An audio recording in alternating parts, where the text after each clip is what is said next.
السلام علیکم عشق سخن کے معزز دوستو، زہر قتل مشورہ۔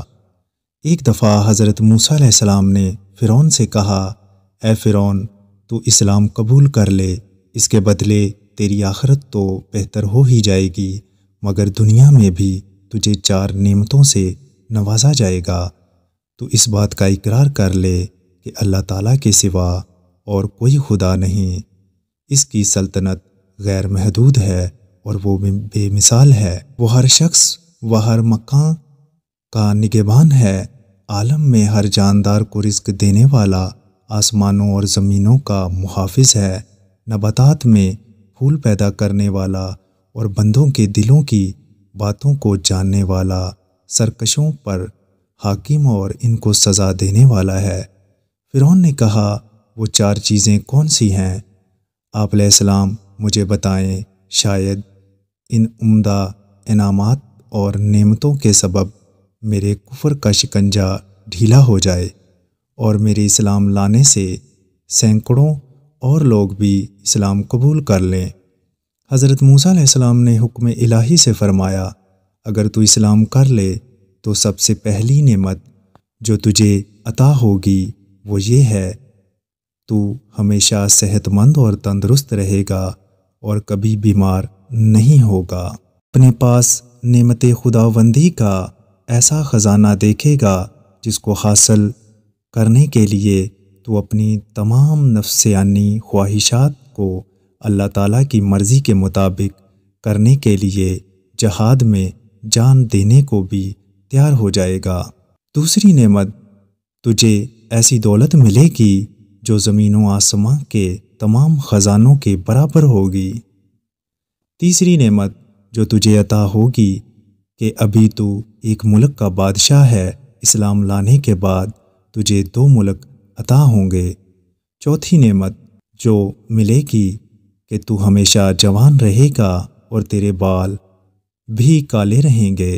یہ باتیں سن کر فرعون کا دل بہت متاثر ہوا۔ اس نے حضرت موسیٰ علیہ السلام سے کہا، اچھا، میں اپنی اہلیہ سے مشورہ کر لوں۔ اس کے بعد وہ گھر گیا اور حضرت آسیہ علیہ السلام سے اس بارے میں بات کی۔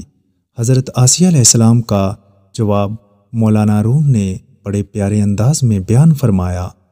فرعون کی بیوی حضرت آسیہ علیہ السلام نے کہا، ارے اس وعدے پر جان دے دے، تیرے لیے جو کھیتی تیار ہے وہ نہایت فائدہ مند ہے۔ مجھے مبارک ہو، حضرت موسیٰ علیہ السلام نے تیری برائیوں کی پردہ پوشی کی، تیرے عیبوں کو حق تعالیٰ کی رحمت چھپانا چاہتی ہے۔ میری تو رائے یہ ہے کہ تجھے کسی سے مشورہ کرنے کی ضرورت ہی نہیں تھی، تجھے تو اسی مجلس میں فوراً اس دعوت حق کو خوشی خوشی قبول کر لینا چاہیے تھا۔ اے فرعون، یہ عنایت تجھ پر خدا کی ایسی ہے جیسے ابلیس پر رحمت ہونے لگے۔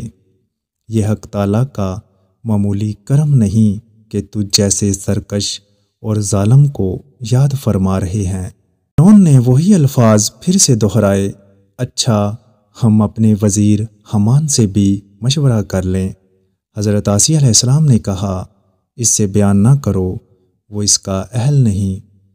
فرعون نے حامان سے ساری باتیں کہہ دیں اور اس سے مشورہ مانگا کہ اب مجھے کیا کرنا چاہیے۔ حامان یہ باتیں سن کر لال پیلا ہو گیا۔